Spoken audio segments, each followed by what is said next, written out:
Hello, good morning, and we are in our third week of staying in the house. Hope you guys are doing good. I miss seeing you guys, and I'm tired of staying home too, but here I am. We are here in a spy on Siberia, and we're going to go over chapter 6. Okay, so if you have your book, read along with me. You can read out loud. Trapped. Fiona stepped out of the clear blue water onto Cottesloe Beach with a surfboard under her arm. It was a hot day in Perth, Australia. The sun was bright and the beach was full of happy people, relaxing and playing. Fiona was feeling tired from her latest plane journey, but the sea had made her feel better. Surfing was a part of her disguise. She was pretending to be a typical traveler on holiday, so it was important that she wasn't noticed. That was what she was going to tell her boss, Harris, if he accused her of wasting time and having too much fun on the job. Fiona wasn't wasting time. She had already found the house she was looking for and observed it. It was a normal house on a quiet street. It didn't look like anybody was inside. Fiona had hidden a tiny camera in a tree across the road, pointing towards the front door of the house. Using the screen on her waterproof watch, Fiona could see if anybody went inside. She wanted to break into the house and search for clues. But first, she needed to make sure it was empty. So far, nobody had been in or out of the house. So Fiona decided that it was probably safe. She walked up the beach towards the surf hostel where she was staying. The owners were young and friendly, not very careful about checking the documents of their guests. It was the perfect place for a young agent not wanting to be recognized. Fiona had a quick shower to wash away the sand and got dressed,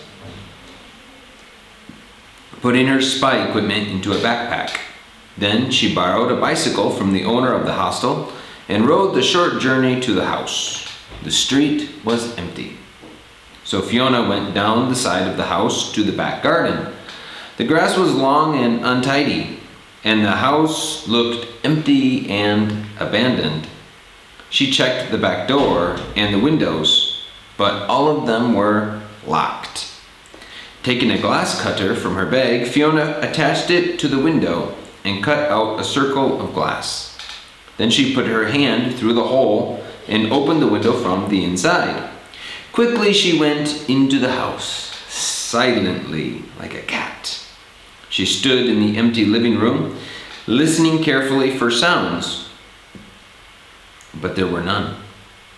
There was no furniture in any of the rooms and no food in the kitchen.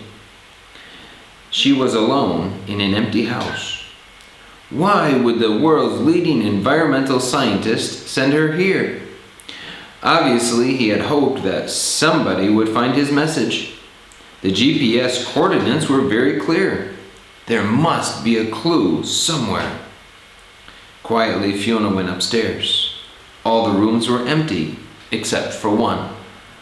A small bedroom at the back had a dirty mattress thrown on the floor. There were some food containers on the floor and a couple of empty water bottles. Somebody must be living here, thought Fiona. Could it be a homeless person? Then she noticed something strange. The room had no windows, and there was a lock on the door, but on the outside. This room was used as a prison. Suddenly she understood everything. The people who had kidnapped Dr. Carlson had kept him in his room. From here, he had ended up in Siberia and had used one of his capsules to ask for help. Maybe he left some evidence in this room, knowing that somebody would come here after him, Fiona thought. But why can't I see anything? Suddenly, Fiona heard sounds coming from downstairs. She heard a key turning in a door. She checked the screen on her watch and saw 3 large men entering the house. She was trapped. So that's chapter 6. Okay? What I want you to do, read chapter 6. Okay? Look at the photos. Here she is in the house.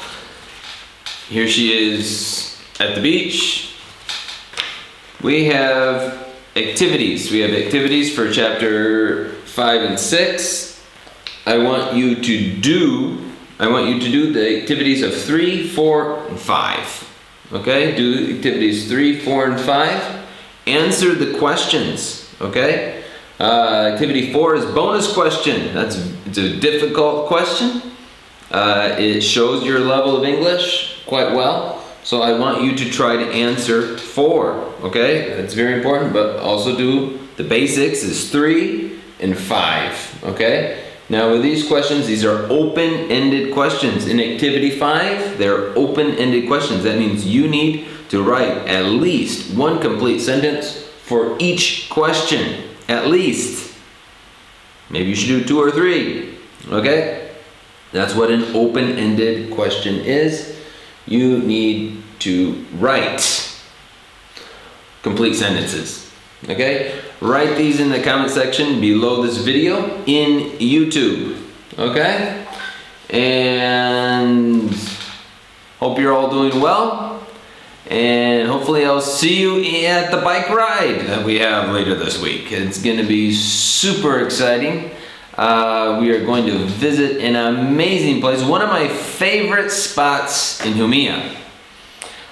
Usually when I get visitors that come from America or come from England or Ireland, I take them to this place because it is so cool. It is one of probably the most for me personally, it's the most impressive historical place in this area, and there's other places too, but there's quite a few places actually, but this is one of the coolest. So we'll see you on the bike ride, okay? See you later. Goodbye.